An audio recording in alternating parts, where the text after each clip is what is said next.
In African spiritual traditions, breath is more than air, it is life force. It is not simply the thing that keeps the body alive, it is the divine current that animates everything. Breath is Emi, it is spirit, it is memory, it is destiny. In the beginning, there was no scripture, no stone-carved laws, no chanted creeds. There was only breath. The first act of creation was not a command. It was an exhale. Fog rising from the morning forest, a whisper carried by the wind. The first breath blown gently into the face of a newborn by an elder. These are not symbols. They are ceremonies. They are echoes of the original rhythm that began it all. And from that breath came sound. And from sound came word. But words in these traditions are not cheap. They are not thrown about casually, not repeated mindlessly.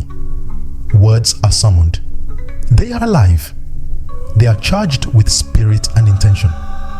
In many African lineages, to speak is to spell, to name something into being, to bend reality with vibration. This is not metaphor. It is technology. A sacred science of sound that doesn't just describe the world, it shapes it. In a world that often treats speech as noise or performance, these systems teach that speech is sacred, that silence holds power, and that when one finally speaks, it should be with precision, with purpose, with presence. What if words were never meant to just communicate, but to create? What if every syllable you utter carries weight, memory, and motion? What if your very breath is a doorway, not just into life, but into the unseen? This is the journey we're about to take. Into the breath, into the word, into the oldest magic of all. In the Yoruba tradition, breath is not a biological function. It is the sacred signature of life itself. It is called Emi, and to understand Emi is to understand that breath and spirit are not separate things. Emi is the divine spark, the invisible force that makes a body more than flesh. It is the breath of Olodumare, the supreme source, moving through all beings, all things. Emi is what is received the moment a child enters this world, what animates the heart, what lingers in the chest with every inhale, and what departs at death. To breathe in Yoruba understanding is to carry spirit. It is to live in a constant relationship with the divine. When a child is born, it is said they have breathed in their destiny. This is not poetic flourish, it is spiritual fact. That first gasp is more than a biological reaction. It is the soul claiming its mission. It is a contract between the unseen and the seen. It is the moment when the individual's path becomes active. Breath is not just a sign of life, it is life. From that moment on, every breath a person takes is a silent conversation with their Ori, their spiritual consciousness, guiding them toward purpose or away from it. In Yoruba rituals, breath is everywhere. A Babalawo may blow breath over a sacred object to charge it with intent. Elders blow into the ear of a child to transfer wisdom or protection. Breath accompanies words in prayer, seals libations with spirit, and activates herbs for healing. During naming ceremonies, the name is not just spoken, it is breathed. Because to name is to shape, and to breathe the name is to plant that shape into the soul of the child. This reverence for breath is not unique to Yoruba alone. Across the continent and the world, sacred traditions have understood that the breath is more than air. In ancient Hebrew, Ruach means both spirit and wind, the breath of God hovering over the waters of creation. In Kemet, ancient Egypt, the Ka is the vital essence, the energetic double that animates a person. In Central African Bantu cosmology, Nze is the life force, the breath soul that lives beyond the flesh. In all these traditions, breath is not background, it is bridge. It links the mortal and the eternal, the personal and is the cosmic, the physical and the mystical.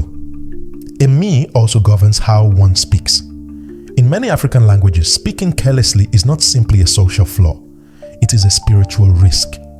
Because breath powers words, and words direct energy. To waste breath is to misuse the divine force. To speak with ill intent is to weaponize God's spark.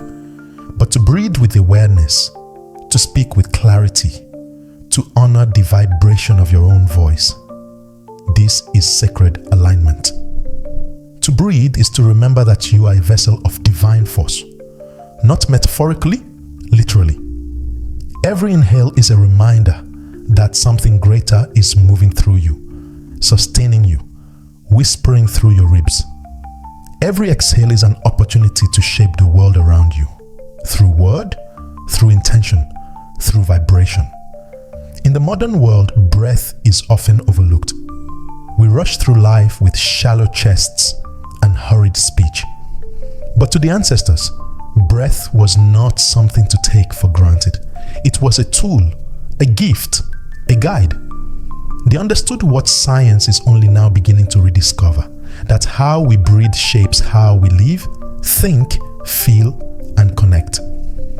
In Yoruba spirituality, to be out of breath is to be out of sync with self, with destiny, with spirit. But to breathe fully, consciously, is to come back into rhythm with the source. In a time of noise and disconnection, this ancient wisdom offers a simple, profound reminder. Your breath is not just yours. It is sacred inheritance. It is living spirit. It is a me. In many African spiritual systems, sound is not just communication. It is communion.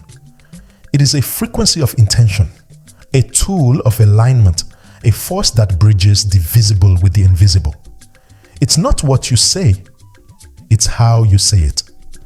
The tonal quality of a word can determine its spiritual effect, its acceptability to the ancestors, its resonance with the divine. In the West, speech is often reduced to meaning and logic. But in African cosmologies, sound holds power beyond words. It's not the sentence that matters most, but the vibration that carries it. To speak flatly is to miss the mark. To speak without energy is to speak without spirit. The gods don't respond to grammar, they respond to tone. Across the continent, chant, call and response, and drum language are used to activate spiritual spaces. These are not forms of art for entertainment. They are languages in their own right. Sacred languages are not learned just for cultural identity, but for ritual precision. In Yoruba and Fon traditions, certain words and names must be chanted in a particular tone to awaken the Orisha or Loa they are addressed to. A single mispronounced syllable can redirect the energy or confuse the spiritual forces invoked. In Haitian Vodou, the priest does not simply say the name of a Lablua. He sings it, coaxes it, dances it into the air. Because spirit is not summoned by word alone, it is summoned by tone. The Dagara people of Burkina Faso speak of vibrational magic. To them, sound is an elemental force, one that can transform states of consciousness, open portals, and recalibrate the energy of a space. A sound, repeated with focused intent, can shift your emotional state, clear stagnant spiritual debris, or call ancestral presence into a room. It's not just about volume or repetition. It's about intention embedded in frequency. The word is a container, but the tone is the current. And when used skillfully, that current becomes a vehicle for transformation. This concept isn't limited to the voice. Drums are also language. Among the Yoruba, the talking drum is not a metaphor, it is literal. These drums are tuned and played to mimic speech, carrying messages across villages or sending ritual calls to the unseen world. The drum is the breath of the earth, translated through skin and wood. It pulses with meaning. It speaks to gods, to ancestors, to spirits. In ceremonies, certain rhythms are played not for performance, but for invocation. Each Orisha has a specific rhythm that must be played to invite their presence. The wrong beat may call the wrong energy. The right one can bring spirit into the room, into the body, into the now. In African diasporic religions like Candomblé and Santeria, chant and song are also key to spiritual possession. Before a spirit can enter a body, the space must be vibrationally prepared. Songs act as codes. They open the energetic gates, signal readiness, and establish resonance. Each spirit has a unique melodic structure, a pitch, a vibrational identity. And when the song matches the soul of the spirit, they arrive. Not as metaphor, but as felt presence.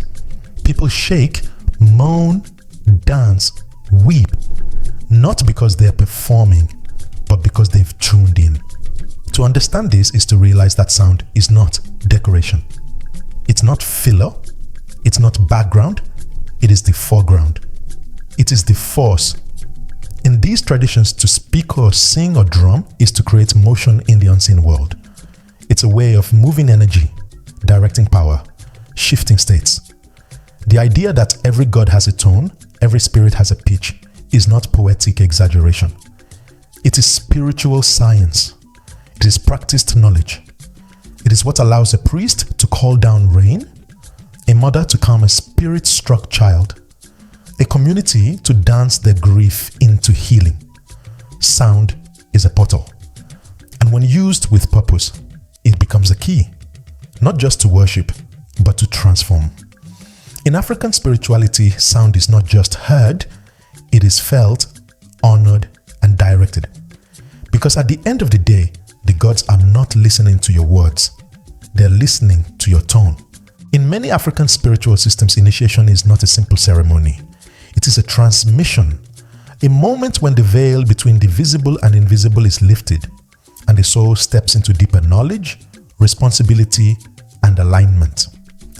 In Yoruba and Igbo traditions, this process does not begin with lectures or instruction. It begins with breath. To be initiated is to be breathed into. Elders blow upon the head, into the ears, across the chest. Not as symbols, but as spiritual technologies. Their breath carries intention, energy, power.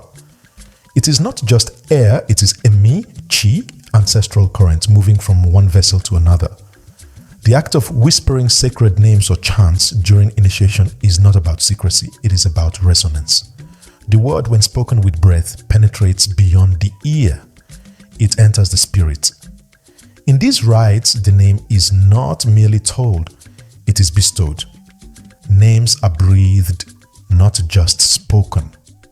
Because a true name is not a label, it is a vibration.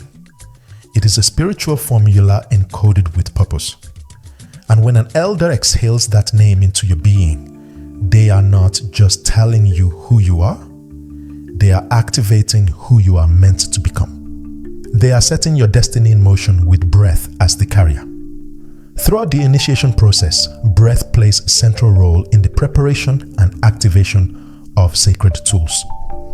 Herbs are not merely gathered, they are prayed over, sung to, breathed upon. Water is transformed into medicine when breath and words are added. Objects like staffs, stones, and ritual cloths are not powerful on their own. They are made powerful through the transmission of breath, sound, and spiritual charge. In Yoruba Orisha worship, for instance, even the most revered icons must be awakened by a priest's breath. Until then, they are potential. Afterward, they are portals. To receive breath from an elder is to inherit more than wisdom, it is to inherit power. It is to absorb a portion of their force, their memory, their lineage. In some traditions, elders fast, chant, and prepare for days before initiation, not to perform, but to purify their own breath, so that what they pass on is clear, clean, and spiritually potent. This breath, once received, stays with the initiate. It becomes part of their own spiritual structure. It is the first gift of their new path, and the one that will echo in every ritual, dream, and decision going forward. Breath is also the gateway to altered states. Spirit possession does not occur spontaneously. It is cultivated, invited, opened through rhythm and breath control. The body is prepared through chanting, dancing, drumming, but underneath it all, it is breath that governs the threshold. Breath quickens, deepens, slows, and shifts until the spirit can enter. In traditions like Vodun and Candomblé, possession begins not with a scream, but with a breath, a sudden inhale, a tremble, a shift in cadence. The practitioner exhales themselves out, creating room for the divine to breathe in. The initiate becomes a vessel, not through surrender alone, but through breath alignment. This is why in trance work, breath is sacred. It is both anchor and gateway. It grounds the body while opening the spirit. It keeps the initiate safe while allowing them to travel beyond. Whether guided by a priest's chant, the beat of the drum, or the wind rustling through sacred leaves, the initiate breathes their way into the spirit world, slowly, intentionally, powerfully. You don't just enter the spirit world, you must breathe your way into it. This truth is not metaphor, it is methodology. Across the continent and throughout the diaspora, this wisdom lives in ceremonies passed down through bloodlines, in whispered songs behind veils, in the breath that begins every prayer and ends every offering. Initiation is not a door you walk through. It is a breath you receive, a rhythm you learn, a spirit you invite. And once you are breathed into, you are never the same. In the world of African spiritual traditions, words are not passive tools of expression. They are living technologies. To speak is to shape. To utter is to activate. Far from being primitive, oral traditions are the original libraries of the soul. Vast, precise, and intentionally curated. They weren't bound in books, but carried in bodies, encoded in memory, and passed down through the breath of griots, babalawos, priestesses, and healers. These oral custodians weren't just storytellers. They were engineers of reality. Each word was chosen with care, not for its poetic flair alone, but for its vibrational function. To recite was to remember, and to remember was to maintain the structure of the world. In the Ifa tradition of the Yoruba people, divination is performed not through written prophecy, but through spoken verse. When a Babalawo casts the opal chain or counts the sacred Aiken palm nuts, the resulting pattern reveals an Odu, a sacred sign that is then interpreted through verse. These verses are not random. They are precise codes of cosmological truth. Each one contains not just meaning but momentum. They tell the story of a human behavior, divine law, ancestral consequence, and spiritual correction. And when spoken aloud, these verses do more than inform. They recalibrate. They bring the situation into alignment with the universe's original song. The Dagara people of Burkina Faso have a powerful saying: if you lose the right word, the wrong spirit hears you. This is not superstition, it is metaphysics. Words are like keys. They open specific doors, but use the wrong key and you unlock a different realm entirely. This is why ritual speech is treated with such gravity. In many African traditions, there are words you only say at dawn, chants you only sing before rain, names you only whisper at initiation. Because each sound summons a response. Language is not abstract, it is architectural. It builds or breaks the bridge between realms. Naming ceremonies are among the clearest examples of this belief. When a child is born, the community doesn't rush to assign a name based on fashion or whim. Instead, they listen. They consult elders. They invoke the ancestors. They divine the spirit of the child. And then, through ritual and breath, a name is given. Not as a label, but as a command. A sacred instruction to the universe about who this being is and why they have come. To call someone by their true name is to affirm their path. To misuse that name or change it carelessly is to disrupt their trajectory. A name is not identity, it is an instruction to the universe.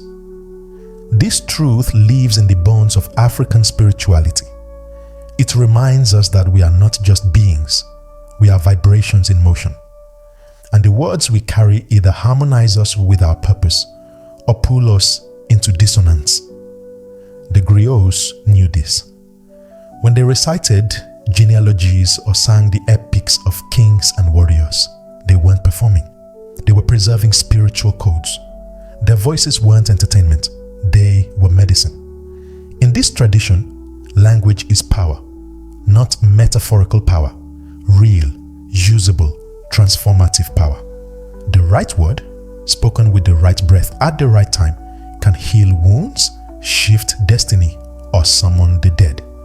This is why silence is respected, not as a lack of speech, but as a space for the sacred to gather. Words should not be spilled casually. They should be offered like libation with reverence. In the digital age where words are tweeted, texted, and tossed without thought, this ancestral wisdom calls us back to a time when to speak was to shape, when the tongue was a wand and syllables were sacred spells. It reminds us that our mouths are not just for survival, they are instruments of creation, and that to reclaim our words is to reclaim our world. Across the African continent and throughout its diasporic traditions, chant and song are not simply artistic expressions, they are medicine. They are vehicles of healing, transformation, and transcendence. These sound forms don't entertain, they shift reality. A well-sung chant can break stagnation in the body. A properly played drum can release trapped emotion or trigger spiritual awakening. This is not symbolic. It is physiological, emotional, and spiritual science. One that was practiced in villages and shrines long before it found its way into modern wellness clinics and therapeutic centers. In Bantu healing traditions, sound is one of the oldest tools of restoration. Healers use the rhythm of breath, melodic chants, and even groaning tones to induce altered states. These groans are not signs of pain, they are intentional releases. They create vibrations that move energy through the body, breaking apart blockages and dislodging emotional burdens. A healer may lead a patient through breath cycles while chanting or humming at specific pitches, aligning their vibration with healing frequencies. Song is applied like medicine, not just by lyrics, but by rhythm, tone, and intent. These healing chants are passed down through generations, encoded with ancestral memory, and tested through lived experience. Among the Dogon people of Mali, sound is considered a cosmic tool. Priests are trained to use specific tones to open spiritual gates or portals between worlds. These tones are often embedded in ritual chants, drum sequences, or whistled harmonics. They believe that each gate responds to a particular vibration, almost like a key opening a locked dimension. Through sound, Dogon priests can communicate with the ancestors, call upon star beings, or initiate trance states that allow them to journey beyond the veil. These are not performances, they are cosmic mechanics. In their worldview, the universe is built on sound, and to know the right vibration is to access the divine infrastructure of creation itself. This sacred relationship to sound extends powerfully into the African diaspora. In religions such as Candomblé in Brazil, Vodun in Haiti, and Santeria in Cuba, song and breath are essential for invoking spiritual presence. Each deity, Orisha, or Loa has its own song, rhythm, and vocal pattern. The congregants don't just sing to praise, they sing to summon. As voices rise, the air thickens, chant builds into rhythm, rhythm into trance, and trance into possession. A spirit will not enter a body unless the frequency is correct. The body must be prepared, not just through prayer, but through resonance. The drum beat becomes a staircase, and the chant is the door. These ceremonies often begin with a slow pulsing rhythm, drums syncing with the heartbeat, voices harmonizing in call and response. Over time, the music intensifies, guiding both participants and spirits into a space of fusion. Practitioners may tremble, weep, or speak in tongues. These are signs that alignment has been achieved, that the spirit has come close.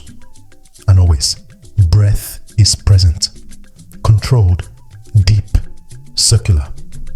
Breath rides the rhythm, becomes the rhythm, anchors the soul in the body while inviting the divine to enter. What's fascinating is that modern science is beginning to catch up. Breathwork and sound therapy are now gaining global traction. Studies show that specific frequencies can alter brain states, reduce anxiety, lower blood pressure, and facilitate trauma release. Ancient practices once dismissed as primitive are now being embraced in wellness circles and mental health therapy. Neurobiologists now explore how chanting regulates the vagus nerve, improves mood, and strengthens emotional resilience. What the ancestors knew intuitively, science is only beginning to measure. Africa's chants were medicine before medicine had a name. This is not just a poetic statement, it's a fact. These practices carried people through grief, childbirth, war, illness, and initiation.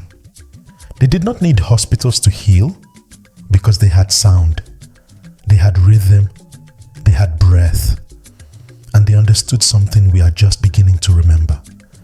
That healing is not always found in pills, but in vibrations, in voices lifted with purpose, in drums that mirror the heart, in chants that realign the soul. In recent years, science has begun to affirm what African spiritual systems have known for generations. Sound and breath are not just passive processes. They shape reality, biology, and being. The study of semantics, the science of how sound waves organize matter, reveals that certain frequencies can structure particles into beautiful geometric patterns. When vibrations are applied to sand, water, or dust, intricate shapes emerge, proving that sound does not merely pass through the body, it organizes it. These findings echo traditional beliefs that words and tones aren't just expressive, they are constructive forces that imprint themselves on the world around and within us. Breath, too, has re-emerged in scientific conversations, particularly in how it regulates the nervous system.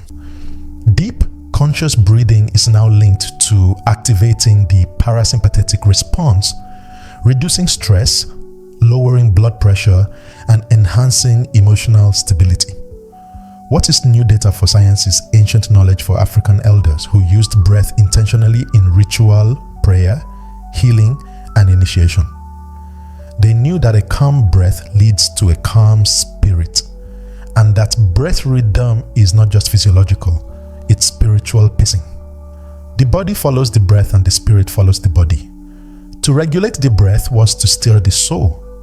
Even DNA, long thought to be fixed and mechanical, is now seen as responsive to environment, behavior, and even intention. This is the realm of epigenetics.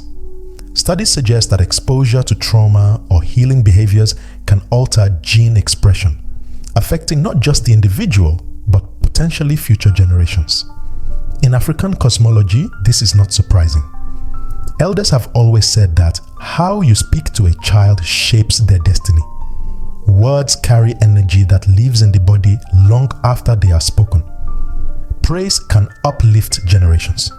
Harmful speech can create inherited wounds. Every utterance is a seed, planted in the body, watered by repetition, harvested by time. Words hold vibrational memory. They aren't fleeting. They live in tone, in rhythm, in breath. And that memory is passed down, spiritually and biologically. This is the concept of ancestral breath.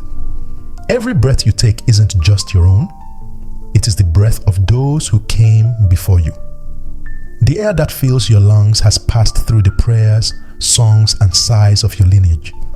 When you speak, you do not speak alone. Your voice carries the tonal fingerprint of your ancestors. You don't just speak for yourself. You speak for the ones who paved the way and the ones yet to come. This is why in many African traditions, silence is sacred and speech is ceremony. When an elder speaks, their voice holds the weight of lineage.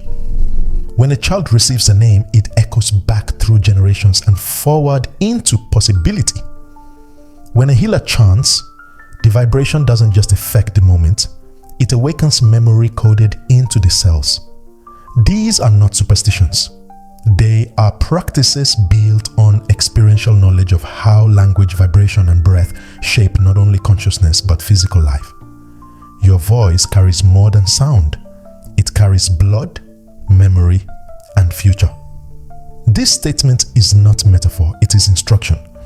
It reminds us that our biology is not isolated. It is woven into language, into ritual, into the breathwork of ancestors. To reclaim the sacred use of voice and breath is to activate something ancient within ourselves. A memory stored not just in the mind, but in the marrow. A resonance that tells the truth before the words are even formed. And in a world that often forgets the power of language, this wisdom calls us back. To speak with intention, to breathe with reverence, and to live as if every sound we make sends ripples through eternity. In Africa, silence is sacred. It is not an absence. It is a container for spirit, for listening, for alignment. And when one breaks that silence, it is not done casually. It is done with reverence, with intention. Because to speak carelessly is to forget that you are divine. Every word you breathe is a piece of your power. Every sound you make sends a vibration into the world that will echo long after your voice falls quiet. You are not just a speaker. You are a creator. A vessel of a me, of spirit, of ancestral breath. And when you speak with power and breathe with purpose, you walk in alignment with the original laws of the universe. To reclaim this truth is not just to return to spirituality. It is to return to source. To remember the codes written not in books, but in the breath. The chants sung not for entertainment, but for healing. The names spoken not for ego, but for purpose. These sacred technologies were never lost. They live in your bones, in your breath, in your voice. And the more we speak them, sing them, and breathe them into the world again, the more we heal. Not just ourselves, but the memory of a silenced lineage. So today, I pray for you, not with hollow words, but with the breath of intention. May your breath be steady and sacred. May your voice be true and your words be light. May the ancestors walk beside you, whispering wisdom into your spirit. May your lungs carry their memory and your tongue release their power. May you remember that the air you breathe is divine and every sound you shape is a spell. Like this video, if something inside you stirred, if a memory awakened, if your breath slowed just to listen. Subscribe for more sacred knowledge, for more power in your path, and for the wisdom of traditions that still live, still speak, and still heal. Comment below with the words, I breathe with purpose. Let that be your declaration to the universe. Thank you deeply for being here, for listening with your heart and not just your ears, for remembering what was never truly forgotten.